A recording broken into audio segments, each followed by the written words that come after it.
El título de la presentación es bastante genérico, bastante general en realidad. Yo había pensado, voy a volver al principio, la ballesta y la guerra en la Baja Edad Media. Ahí tienen algunas imágenes tomadas de algunas fuentes.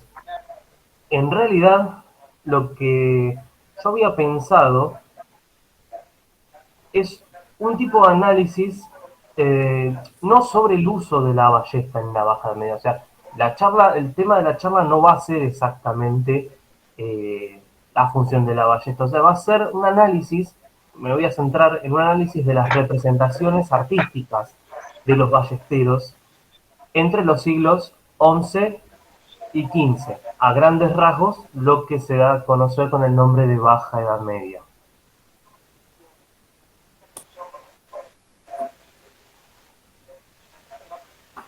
Bien, entonces, tenemos que en la Baja Edad Media, entre los siglos XI y XV, hay una evolución constante en la forma de hacer la guerra. ¿A qué nos referimos con evolución? Para empezar, nuevas armas y tecnologías, que en algunos casos van a hacer la diferencia en el campo de batalla. Hay mayor cantidad de tropas, esto es lógico porque estamos en la época de expansión del feudalismo. Tenemos un primer momento en el cual los estados se empiezan a fragmentar, pero después vuelven a, a crecer, y las guerras empiezan a ser cada vez más largas y costosas y mucho más aparatosas. Dejan de ser batallas campales o escaramuzas a campo abierto y empiezan a hacer guerras de sitio, guerras de asedio, y todo esto en conjunto, como ustedes ven acá en el gráfico, eh, tiene como consecuencia un aumento en el número de bajas. Todo esto genera una preocupación en la iglesia que lleva a que en distintos momentos prohíba el uso de armas a distancia entre cristianos, y en armas a distancia incluimos ballestas y arcos, todo esto bajo pena de excomunión. Bien, perdón. Entonces, una de las primeras preguntas que me planteé cuando empecé a hacer este análisis, hay un mito muy común entre mucha gente que sostiene que la ballesta en la Edad Media era considerada un arma diabólica, siendo, siendo hincapié justo en la ballesta. Y el mito más común es, ya que la ballesta es un arma que cualquiera puede usar y que puede matar a un caballero, una persona importante, una persona sin ningún tipo de rango puede matar a un caballero, una persona importante, entonces la ballesta es considerada arma diabólica. Mi pregunta es, ¿de verdad se consideraba un arma diabólica por esto? ¿Fue un arma mal vista por la iglesia? ¿En qué momento, si es que existió una prohibición por parte de la iglesia, cuál fue el alcance de su prohibición? Al mismo tiempo, también se me ocurría preguntarme, bueno, no solamente la iglesia, ¿qué otros poderes intentaron intervenir en el uso de la ballesta? Por un lado el poder obviamente episcopal, y por el otro lado el poder secular. ¿En qué momento se replicó esta prohibición, si es que la hubo?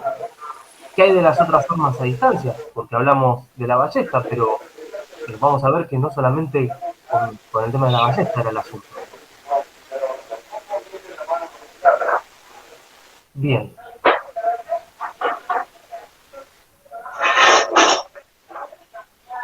para empezar, vamos a hacernos una pregunta. ¿La guerra medieval, al menos en este contexto, era un asunto de caballeros, como se la pinta habitualmente?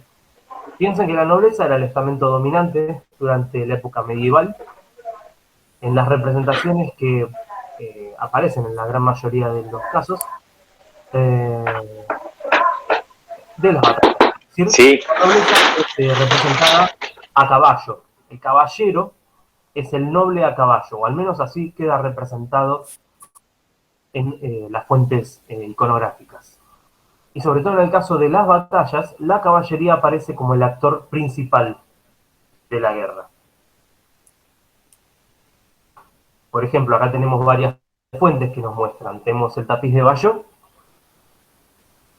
que por ahí algunos de ustedes, la mayoría de ustedes lo conocen, es confeccionado a fines del siglo XI, representa a la caballería como el componente principal del ejército normando que vence al ejército anglosajón en la batalla de Hastings en el año 1066.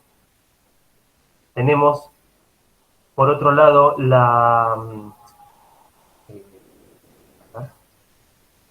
hay distintas versiones ilustradas entre los siglos XII y XIV de la Historia Rerum Impartibus Transmarinis Gestarum, perdón en mi latín, conocida como Historia de Ultramar. Ahí figura como la cuarta imagen que tienen ahí abajo. Es escrita durante la segunda mitad del siglo XII. También muestra a los caballeros como los actores principales de la conquista de Tierra Santa. Caballeros, ya sea luchando a pie o montados. Hay otras fuentes ilustradas que enaltecen a la caballería y estas fuentes se empiezan a multiplicar a lo largo del siglo XIII. Tenemos la Crónica Mayora, que es inglesa, sin embargo la confecciona Mateo de París. En Francia, la Biblia de Morgan o Biblia de Masikowski. Tenemos las Cantigas de Santa María, escritas por el rey Alfonso X de Castilla e ilustradas por encargo suyo. La Biblia de Oldham, elaborada entre 1327 y 1335. Las crónicas de Franz de Saint-Denis, ilustradas en al menos dos ocasiones entre 1340 y 1400. Y las chroniques, o chroniques, perdón, el francés no es muy bueno, de Jean Froissart, escrita también en Francia a fines del siglo XIV, pero ilustradas todas estas en el siglo XV. Es una breve recopilación, hay muchísimas más, pero en resumen las ilustraciones que estoy mostrando describen temas militares, escenas de batallas y se centran en la caballería como el actor principal. Mientras que hay otras fuerzas como la infantería ligera, ahí incluimos arqueros, ballesteros, piqueros, aparecen como actores secundarios de las mismas o directamente no aparecen. Desde un punto de vista social, glorificar a la caballería en su accionar bélico equivale a ensalzar al estamento noble en su conjunto, mostrándolo como el hacedor de las principales hazañas militares de la época. Esto lo pueden ver, en un texto de Bernard Bachrach, de título Las murallas romanas. Después les paso bien cómo ubicarlo el texto. Básicamente, la nobleza era el estamento dominante durante la Edad Media, eso ya lo sabemos, y su dominio, que provenía de los privilegios feudales, se justificaba así mediante la propaganda de cronistas e ilustradores. E incluso las Biblias, que mencionamos hace un momento, ilustraban a sus personajes principales como caballeros, que es básicamente lo que tienen acá escrito. ¿Hasta acá alguna duda, alguna consulta? ¿O prefieren dejar las preguntas para el final?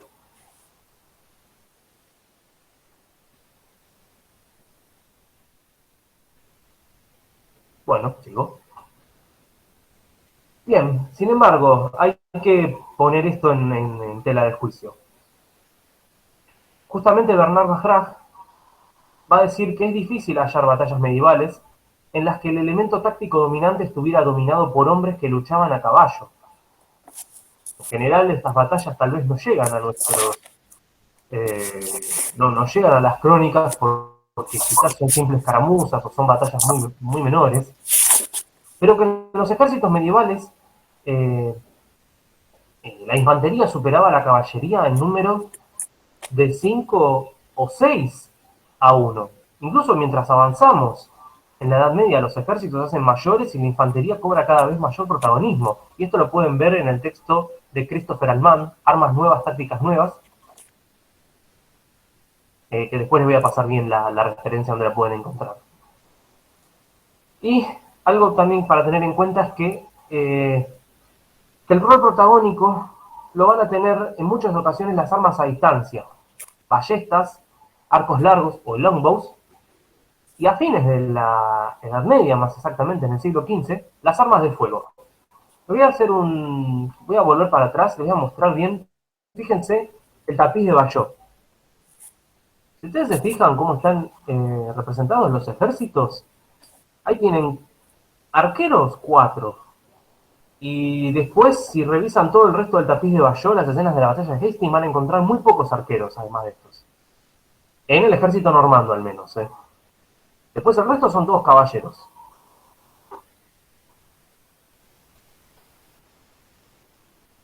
Bien. ¿En qué sentido decimos que las armas a distancias les van a dar la ventaja a la infantería en el campo de batalla? Fíjense los ejemplos que estoy dando ahí. Courtrai, en 1302, Bannockburn, 1314, Crecy, 1346, Agincourt, 1415. En esas batallas los caballeros tuvieron que enfrentar una formación de infantería bien disciplinada y perdieron.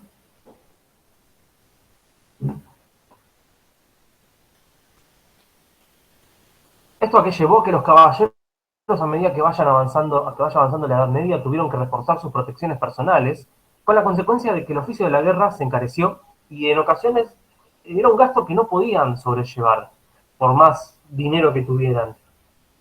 Piensan que en este momento la nobleza sigue teniendo mucho poder, pero empieza a crecer el estamento de la burguesía. Muchos de los nobles empiezan de a poco a abandonar el, el, la ocupación militar, digamos. Sí, es justamente eso, era una ocupación para los nobles la guerra. Y esto aceleró aún más el reemplazo paulatino de caballería por infantería en los ejércitos que se hacían cada vez más profesionales. A medida que vamos avanzando en la Edad Media, los ejércitos dejan de ser ejércitos privados de los condes, los duques, los príncipes, y empiezan a ser ejércitos profesionales. Esto va de la mano de la aparición de los primeros estados centralizados. Esto lo pueden ver en el texto de Norman Huxley, La guerra en Europa, de 1200 a 1320. Y si quieren también, hablando un poco del ascenso de la burguesía como clase, empiezan a aparecer en su gran dimensión las ciudades.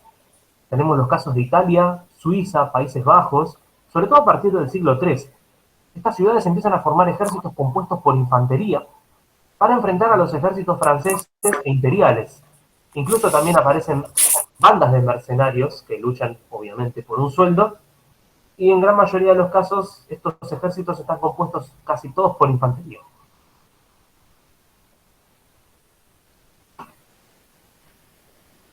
Bien, esto para poner en contexto el tema de la ballesta. Este es el contexto en que la ballesta empieza a cobrar un gran protagonismo en el campo de batalla.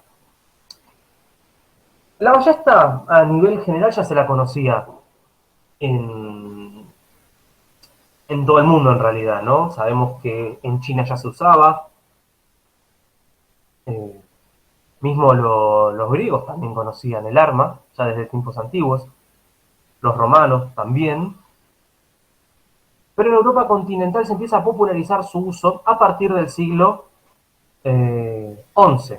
No quiere decir que no se usaba, estoy hablando de que se empieza a popularizar, cada vez más ejércitos lo empiezan a incorporar. Es más, la batalla de Hastings, que hablamos hace un rato, los normandos utilizaron una gran cantidad de ballesteros. Si ustedes vuelven a revisar el tapiz de Bayeux, no van a encontrar ni una sola representación de ballesteros.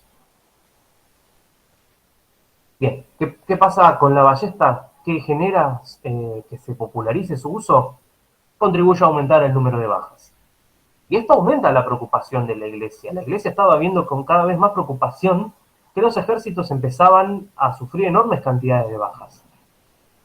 Hay un sínodo en Letrán convocado en el año 1097 y el canon 7 de ese sínodo declara anatema, y acá perdónenme, pero voy a citar en latín: artem iliam mortiferam et deo debilem ballistarum et sagitatorum adversus Christianos exerceri.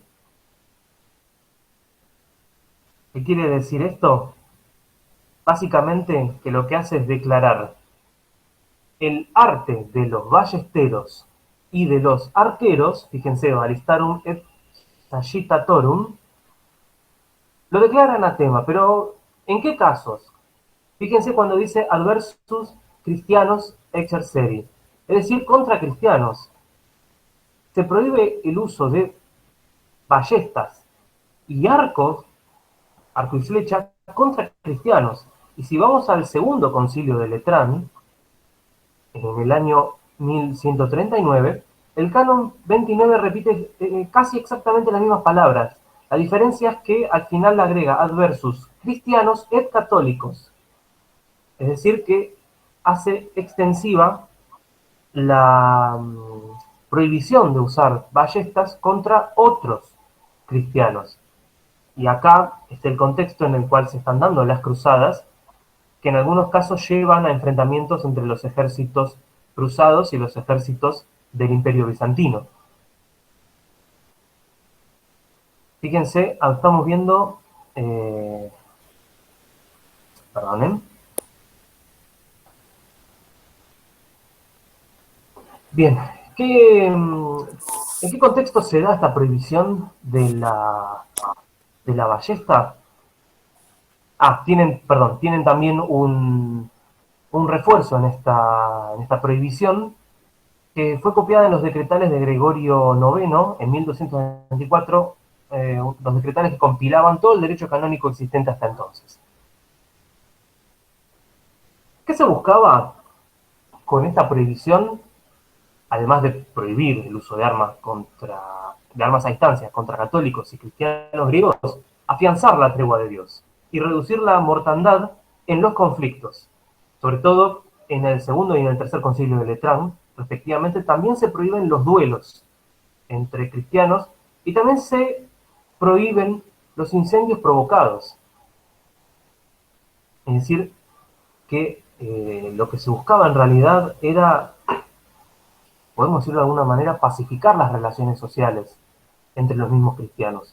Ojo, en ningún momento se habla de que se prohíbe su uso contra infieles y contra paganos. Piensen que estamos en una época de cruzada. La idea es todo el odio, toda la violencia que se estaba suscitando entre los mismos cristianos, bueno, dirigir eso contra los enemigos de la cristiandad. Ahora, ¿qué pasa? ¿Por qué la iglesia se tiene que expedir al respecto? Bueno, porque la popularidad de la ballesta está empezando a ser cada vez mayor, incluso entre los nobles. Y esto va a traer la preocupación de otras autoridades, no solo las eclesiásticas. Fíjense, en el año 1308, el rey Fernando IV de Castilla declaró en las Cortes de Burgos que, cito, todo hombre que en la mi corte sacare ballesta a pelea, que lo maten por ello. Esto puede interpretarse como una veda al uso específico de la ballesta como arma para duelos, porque parece que era una práctica bastante común. Incluso el rey también mandaba, cito, que ningunos andando en la mi casa no traigan por la villa lanzas, ni espadas, ni cuchillos costaneros, ni lórigas, ni lorigones, ni otra arma vedada. ¿Qué está diciendo acá el rey? ¿Qué está tratando de decir esta fuente? Que no parece que el rey estuviera en desacuerdo específicamente con el uso de la ballesta. Más bien ampliaba la prohibición de portar toda arma vedada en sus propios dominios, nuevamente con el fin de imponer una pacificación de las relaciones sociales y evitar el derramamiento de sangre. Incluso, en diversas ocasiones, el mismo rey expresó su apoyo a las hermandades de colmeneros y ballesteros que habían formado en Toledo, en Talavera, en Villarreal, para perseguir a los golfines que causaban daño con su rapacidad. Golfines se refiere a bandidos, saqueadores, gente que está fuera de la ley. Incluso en Flandes, hace un rato mencioné el caso de los Países Bajos, en Flandes durante los siglos XIV y XV, los ballesteros habían vuelto tan comunes que las ciudades flamencas tuvieron que legislar sobre el uso que aquellos hacían de sus armas dentro de los muros de las ciudades, en ocasiones incluso prohibiendo que dispararan contra los mismos muros durante las prácticas.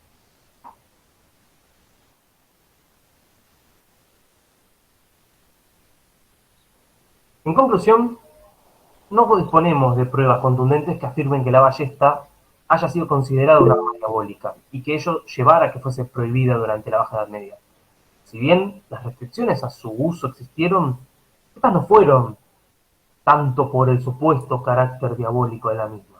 En realidad se debió más al intento de distintas autoridades por evitar el uso indiscriminado de la misma, ya que estaban viendo que se estaba volviendo un arma muy popular y mortífera incluso entre los mismos nobles.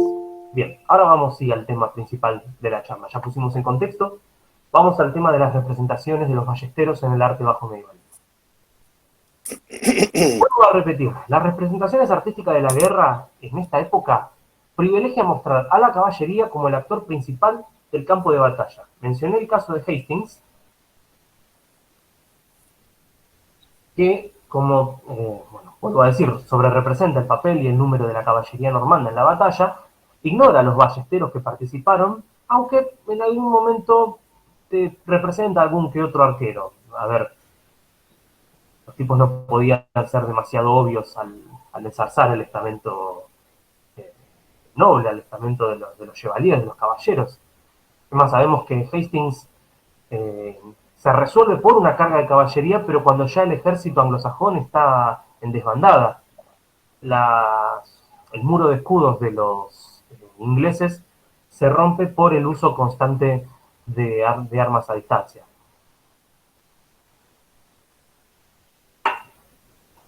Durante el siglo XI y al menos hasta final del siglo XII, las representaciones de ballesteros son escasas durante esta época. En el año 1086 tenemos una copia ilustrada del comentario al Apocalipsis de Beato de Líbana conservada en la biblioteca de la Catedral de Burgo de Osma, en Sevilla. Muestra a uno de los jinetes del Apocalipsis empuñando una ballesta, a diferencia de otras copias ilustradas de la misma obra, en donde el mismo jinete empuña un arco y flecha. Esta es la primera representación ilustrada que pude encontrar de la Edad Media de un ballestero. Fíjense, acá están las distintas versiones. Si se fijan en la imagen más grande, tenemos a un jinete empuñando una ballesta, en cambio en las otras las ven empuñando arco y flecha.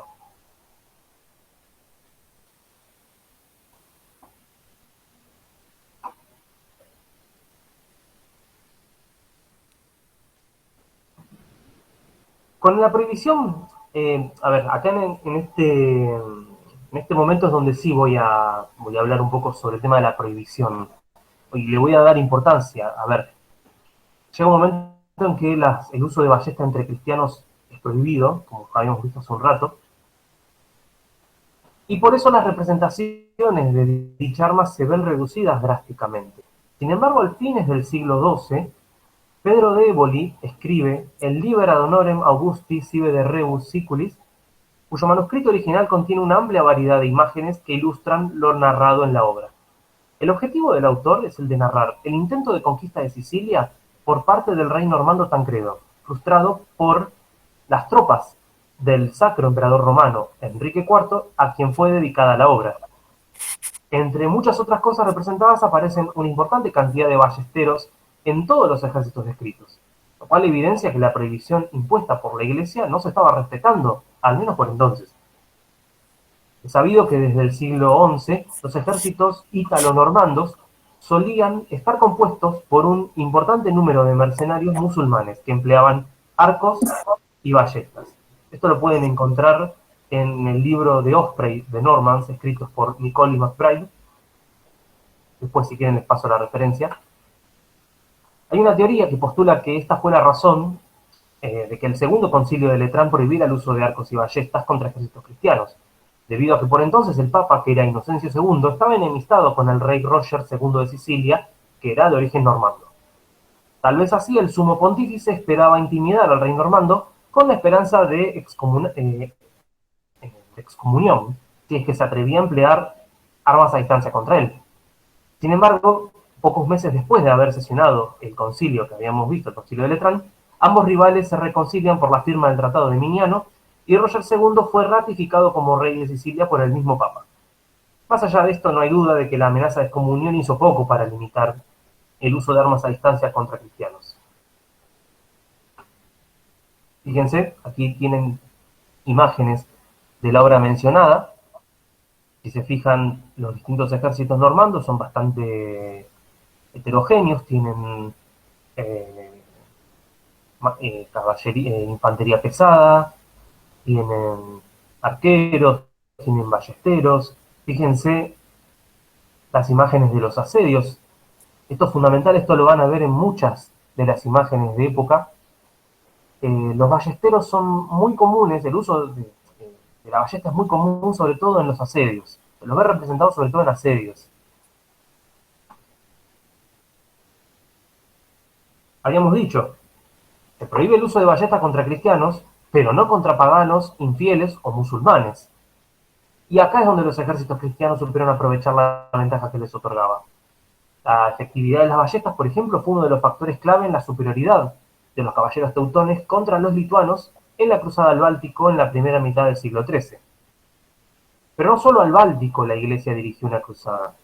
Hay otras dos zonas seleccionadas por la Iglesia, principalmente, ambas controladas por reinos musulmanes. Una, la península ibérica, y la otra, el levante mediterráneo, lo que conocemos con el nombre de Tierra Santa, Siria, Palestina, Egipto. Hacia ambas zonas, los cánones de los distintos concilios y por su parte las bulas papales habían convocado en diversas ocasiones a distintas cruzadas para expulsar a los musulmanes y establecer un dominio cristiano. Sabemos que desde el principio los cruzados emplearon ballesteros en su campaña en Tierra Santa. Tenemos el relato de la hija del emperador bizantino Alejo I Comneno, Ana, que se horrorizó al describir en la Alexiada el mecanismo de la ballesta, que en la fuente ella lo denomina como sangra. Se horroriza por el mecanismo de la ballesta y por el uso que los cruzados hicieron, al menos en una ocasión, contra los bizantinos.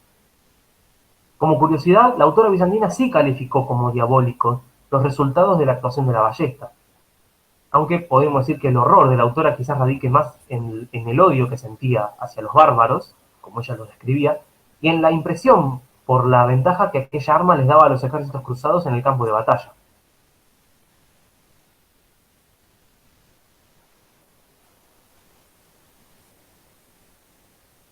Si volvemos a las representaciones de la historia de ultramar, vemos que los cruzados no tuvieron reparos en utilizar ballesteros contra los musulmanes. Y la gran mayoría de los casos en asedios, por no decir todos. Fíjense las representaciones de los ballesteros.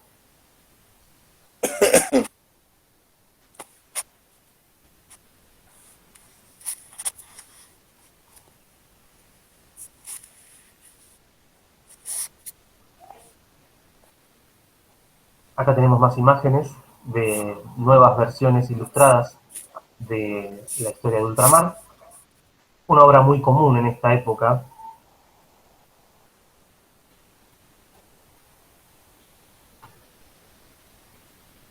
Fíjense incluso que también sobre las cruzadas a Tierra Santa existe un manuscrito ilustrado desde 1295 de la gran conquista de ultramar, que para mí es un plagio, un robo a mano armada, pero bueno, dejémoslo ahí. Es una obra que se cree fue mandada a componer por Alfonso X de Castilla, basada, ya dije, para mí calcada, de la obra de Guillermo de Tiro. En este manuscrito que se conservó, una ilustración en particular comparte con las historias de ultramar la característica de representar el uso de la ballesta y sobre todo en un asedio. Fíjense el soldado que está ubicado al lado del rey en la parte inferior derecha.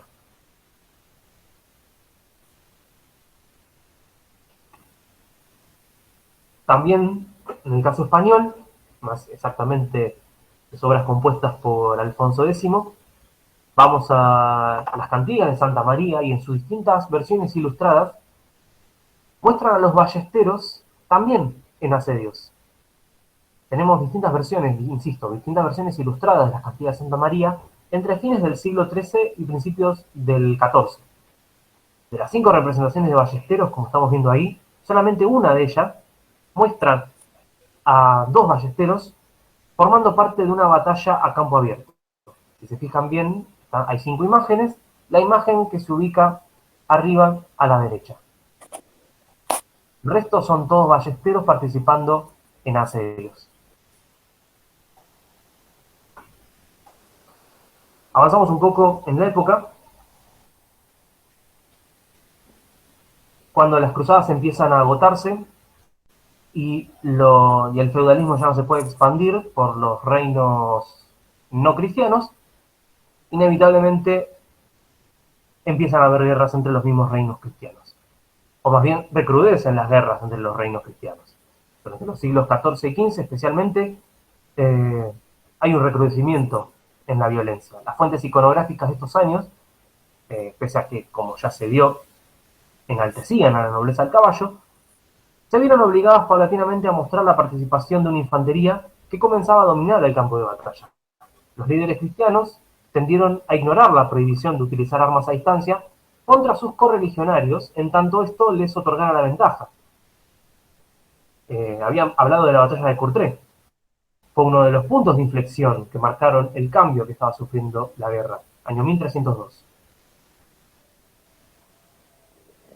Si se fijan ahora, después voy a mostrar bien las imágenes, los frescos de Leugemir, para mí son fantásticos, son fascinantes.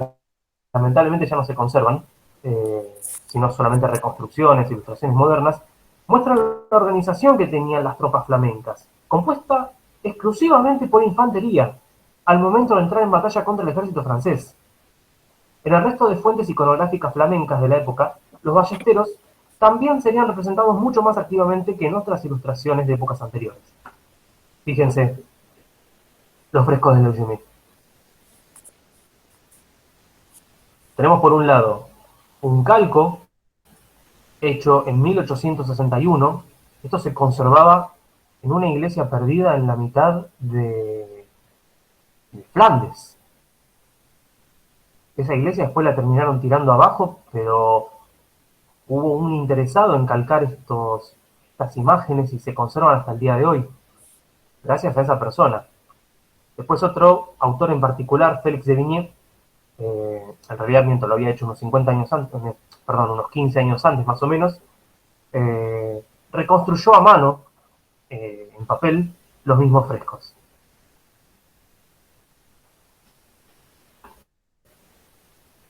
Bueno, mencionaba el resto de las fuentes iconográficas flamencas de época, y fíjense, paralelo a la ballesta empieza a aparecer el longbow representado.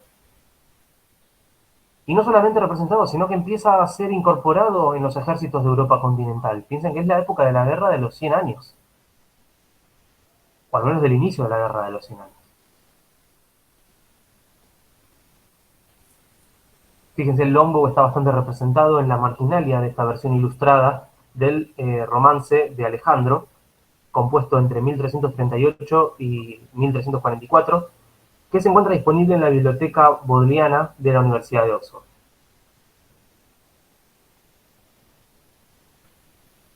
Y no solo en Flandes, fíjense, una de las versiones ilustradas del siglo XV de las mencionadas crónicas de Jean Froissart contiene una escena de la batalla de Crecy, 1346, en la que el centro de la misma está ocupado por un enfrentamiento entre ballesteros franceses y longbowmen ingleses.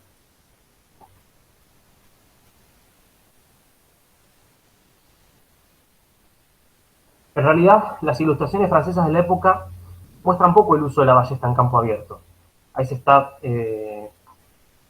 se repite, es una tendencia que ya se venía dando, eh, representar a los ballesteros más en asedios que en batallas a campo abierto. España es un caso similar al francés, los ballesteros aparecen representados casi únicamente en asedios. A diferencia de la sociedad bajo medieval flamenca, tanto en los reinos españoles como en Francia, la nobleza seguía ocupando un lugar fundamental tanto en la política como en las representaciones artísticas de la guerra. Además, si bien la ballesta continuó siendo empleada en los asedios, ya hacia el siglo XV habían empezado a cobrar mayor protagonismo las armas de fuego. Fíjense, acá tienen Le Chanson de Bertrand du Guesclin de Jean Cuvellier. Hay dos distintas versiones de las crónicas de France o de Saint-Denis, con las dos imágenes que se ubican arriba en el centro y arriba a la derecha. La imagen que se ubica abajo en el centro es el recuento de las crónicas de Inglaterra de Jean de Waprin.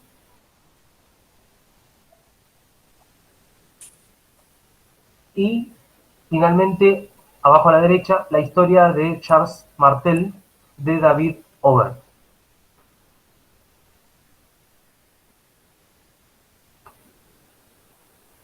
lo que ya había mencionado, acerca de España y Francia son un caso similar en el tema de la representación de los ballesteros. Y un dato más a tener en cuenta, cuatro imágenes más que son parte de la Biblia de Alba, también conocida como Biblia de Arragel. Se trata de la primera versión de la Biblia traducida del hebreo al romance castellano. Actualmente se encuentra en el Palacio de Liria de la Casa de Alba en Madrid. Fíjense las ilustraciones.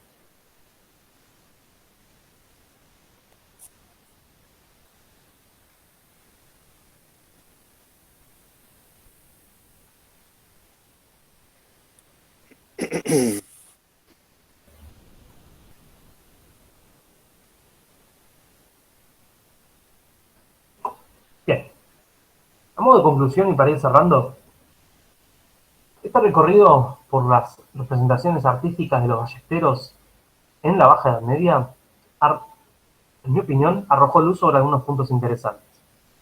Ciertamente, en mayoría de las imágenes que analizamos, salvo las imágenes flamencas, la ballesta sigue apareciendo como arma propia de asedios.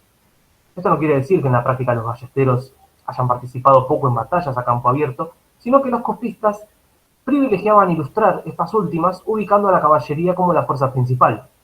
En realidad las batallas a campo abierto no eran tan comunes como cabría suponerse. Las guerras de asedio, en cambio, sí eran muy comunes en esta época. Al comparar las ilustraciones que datan de este periodo con las que datan de los siglos anteriores, la evolución de la guerra queda en evidencia. Las armas a distancia continuaron siendo utilizadas pese a la prohibición papal, y acompañaron el proceso que llevó a la infantería a dominar el campo de batalla a fines de la Edad Media. Y acá cierro dejándoles, para que vean, si están interesados, la bibliografía utilizada, las fuentes que utilicé también para el trabajo y algunos links de internet que les puede servir para ampliar su búsqueda sobre el tema. Muchas gracias. Ya había tenido el placer de poder leer esta publicación que hizo Mati en base, que usó como base para hacer la presentación. Bueno, me había no surgió una duda, pero sí justamente me di cuenta de que habíamos estudiado un contexto muy importante, que es este contexto de la paz de Dios o la tregua de Dios, no sé cómo lo presentaste ahí, Mati, que justamente es algo así como un tope que está queriendo poner la Iglesia Católica a la matanza generalizada entre cristianos por las guerras entre la nobleza, ¿no? Entre reinos de la península ibérica, bueno, y otros lugares de Europa. Es un momento en el cual, además de reglamentar el tema del uso de la ballesta, también se intenta poner por escrito un montón de normas sociales, ¿no? Y es ahí donde, en una oportunidad, yo estudié la codificación de las costumbres hace un tiempo,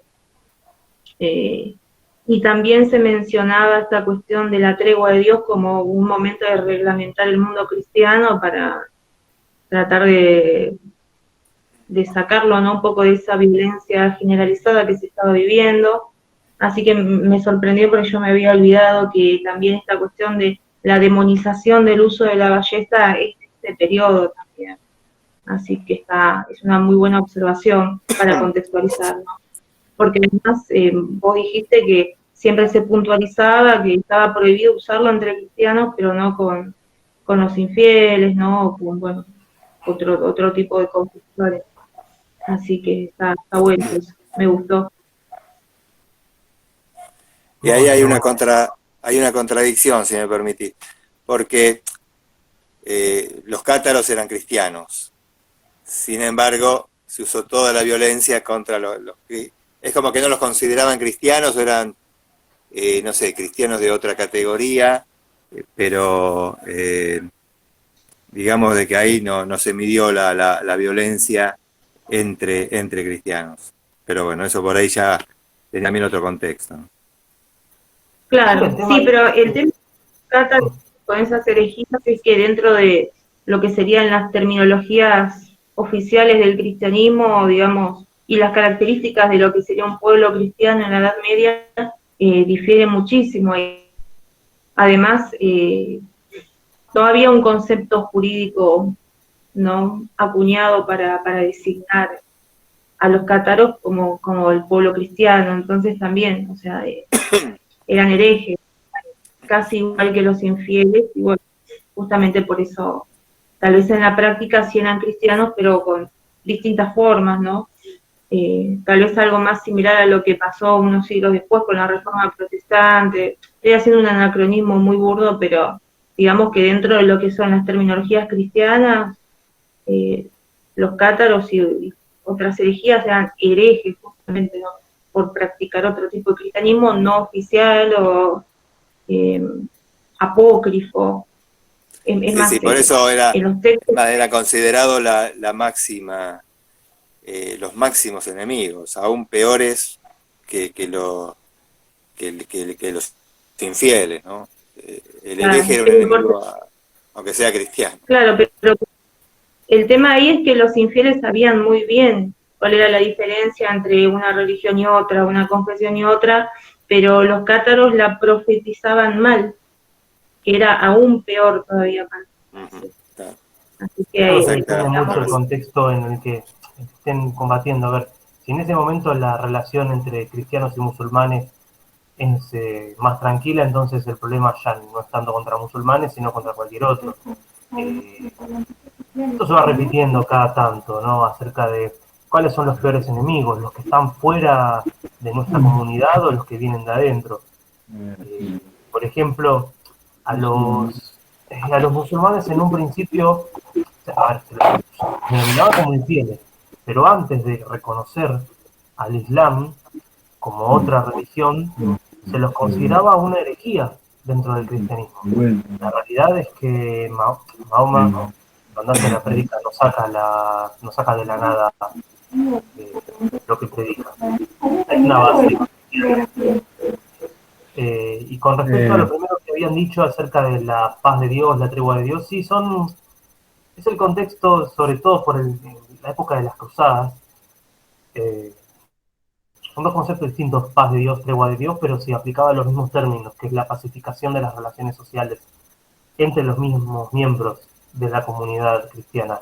Y fíjense que cuando en un momento el concilio de Letrán extiende la prohibición de usar ballesta y arco y flecha contra cristianos y católicos, está incluyendo a los ortodoxos, a los cristianos griegos, dentro de esta comunidad cristiana. Más allá de que el cisma ya se produjo, de que ya el Papa está coronando emperadores por otro lado, eso ya hubo esa pelea, hubo esa división, sin embargo se los sigue considerando cristianos, al menos para el segundo concilio de Letrán. Después va a venir en 1204 el saqueo de Constantinopla, el deterioro de las relaciones entre iglesia e imperio. Después, para un poco antes también del tema de la querella de las investiduras, mencionó el caso de los italonormandos, que en un momento enemistados con el Papa declara, el Papa excomulga al rey normando, es decir, un rey completamente cristiano que hacía unos pocos años había sido eh, una de las armas que tenía el Papa en su lucha contra los musulmanes de la península itálica. Así que en principio se trata mucho de una cuestión de poder, qué tanto está en el poder del Papa decidir sobre los asuntos de los laicos eh, y qué tanto depende de los príncipes, que bueno, es algo que después va a volver a darse con mucha más fuerza con la reforma luterana. Otra cosa que me llamó la atención o que asocié a lo que vos exponías es que en la regla de los templarios se dirige prácticamente a la caballería. Vos lees la regla y inclusive hasta el modo de combate, la carga de caballería, el uso de la lanza, el uso del estandarte, se refiere a la caballería puntualmente, casi que de lo que es las tácticas de infantería prácticamente no habla. No, se daba por sentado que los miembros de la orden eran caballeros. Y vamos al caso de la Orden de Santiago, que es un poco más elitista, también, es más, llegó un momento en que se prohíbe ingresar a la Orden de Santiago a todo aquel que no sea de un estamento noble. Esto es para mitad del siglo XIII. Hasta ese momento a la Orden de Santiago podía entrar cualquier persona que tenga caballo, venga del lugar que venga. Obviamente, si tenías un título mejor, pero a partir de mitad del siglo XIII, si eras caballero era porque eras noble antes, no se permitía medias tintas.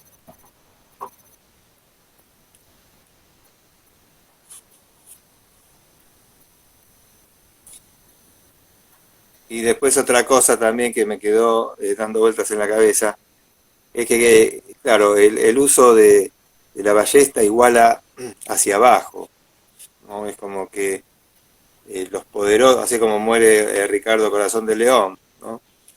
Eh, es como que todo el poder que vos podés tener a la hora del campo de batalla, cualquiera te lo saca, por más que no sea caballero, por más que no sea una persona demasiado entrenada, cualquiera te podía liquidar. O sea, es como que igual hacia abajo, le da más posibilidades al menos por ahí a la persona de menos rango. Sí, que van en contra un poco del ideal caballeresco, que en mi opinión hombres como Ricardo Corazón de León trataban de llevar adelante, al menos en discurso, porque no queda bien en la crónica posterior que lo mató un anónimo, digamos. Pero insisto, esto es algo que pasaba siempre. Eh, a ver, a Harald Hardrada lo mató una flecha en el cuello en Stamford Bridge, y otra flecha perdida mató al rey Harold de Inglaterra en Hastings. Las cosas pasaban. Y después cuando avancemos en la Edad Media, a fines de la Edad Media, principios de la Edad Moderna, una bala perdida puede bajar a un príncipe de un caballo y matarlo. Y sin embargo no hay demonización, o al menos no que yo sepa, no hubo una demonización de las armas de fuego, de los cañones, porque al final de cuentas se daban cuenta que cualquier cosa que te sirviera para obtener la ventaja en el campo de batalla era útil, o sea, era aprovechable. No había que ponerse a filosofar sobre si estaba bien, si estaba mal. Fíjense el caso de los normandos, ¿no? Tenían los reyes y los normandos no tenían ningún problema en usar mercenarios musulmanes. Los mismos emperadores bizantinos utilizaban mercenarios normandos. La iglesia misma utilizaba mercenarios normandos. En aquel momento los normandos siglo XI, siglo XII estaban por todos lados. Y bueno, en la cruzada albigense intervinieron los normandos. En todos lados intervenían los normandos. Entonces, es una cuestión de ver en qué momento, justamente hace un rato postulé esta teoría de que la prohibición que se da en ese contexto, para mí, o al menos en base al autor este que estoy citando, que déjame revisar bien qué autor es, porque quiero darte el dato exacto, eh, justamente es por este conflicto que tiene el Papa con el rey Roger de, de Sicilia, Roger II de Sicilia, que es de origen normando. No, es de un texto de Bernard Bachrach y David Bachrach, que se llama Warfare in Medieval Europe, entre el 400 y el 1453. Allí se postula esa teoría de que había una enemistad entre ambos, bueno, el Papa y el Rey, justamente. Que eso es lo que por ahí lleva a que el Papa esté tan interesado en prohibir el uso de la ballesta en la guerra entre cristianos. Esto en paralelo a la declaración de la tregua de Dios. Insisto, la tregua de Dios lo que hacía era decir, bueno, de acá en adelante no va a haber violencia entre cristianos. Y se ponían, no sé, la Pascua, Navidad, o sea, fechas específicas, periodos específicos, en donde empezaba y terminaba la tregua de Dios. que no es lo mismo que la paz de Dios, que surgió como un intento de excluir a la población civil, entre comillas, de los horrores de la guerra. Es decir, evitarle a los no combatientes, si se permite el término, que es muy anacrónico, pero no importa, la población no sufra en carne propia los horrores de la guerra, o sea, que no queden, que no sean presas de los ejércitos. No sé si se entiende bien. Insisto con el uso del anacronismo, porque en esta época el concepto de combatiente y no combatiente eh, no estaba distinguido. Es una distinción posterior, una distinción que al día de hoy vuelve a estar,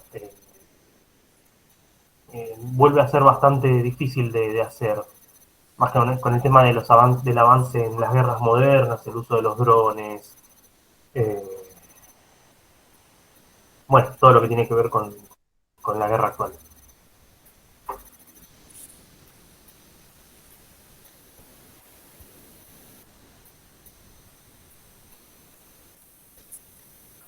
¿Alguien quiere hacer alguna pregunta o Mati quiere entender algo más sobre la presentación? No sé si alguno se quedó con ganas de alguno de los textos que expuse ahí, alguna de las fuentes, que pase el dato. Bien. Sí, decime, discúlpame, los concilios de Letrán que citaste. Sí, eso está en distintas fuentes. Uno es un texto de, a ver, voy a compartirlo de vuelta. Bueno, por ahí estoy con el celular y no veo bien lo que Bueno, publicaste. después le saco una captura de esto y te lo paso. O te Está paso el bien, dale, artículo. Yo dale. en realidad esta presentación yo la había presentado eh, como parte de la maestría en Historia de la Guerra que hice en la Escuela Superior de Guerra. Y después el artículo fue publicado en una revista, en la revista de la Escuela Superior de Guerra, así que está ahí. Eh, Ahí en la parte de fuentes, bueno, está la Lexiada de Ana Comneno. Hay una recopilación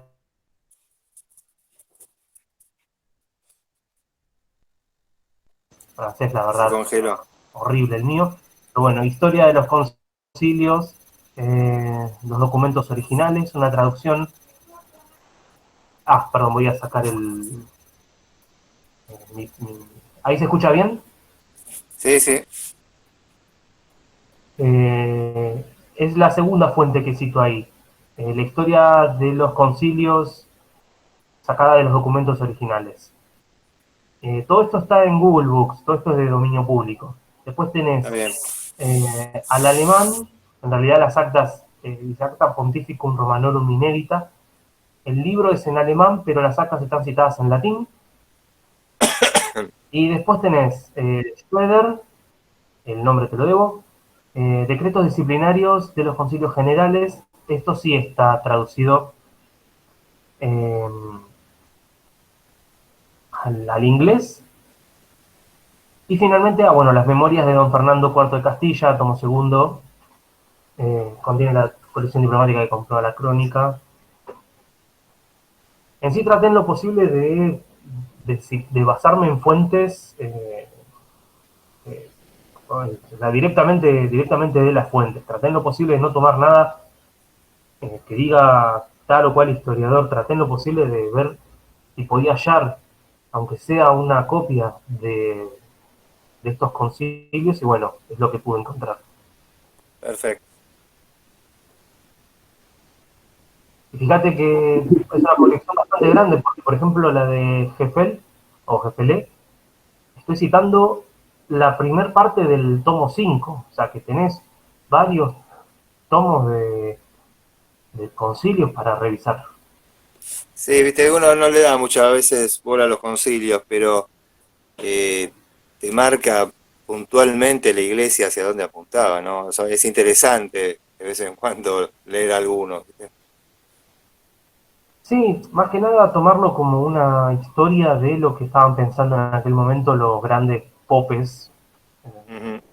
de la iglesia.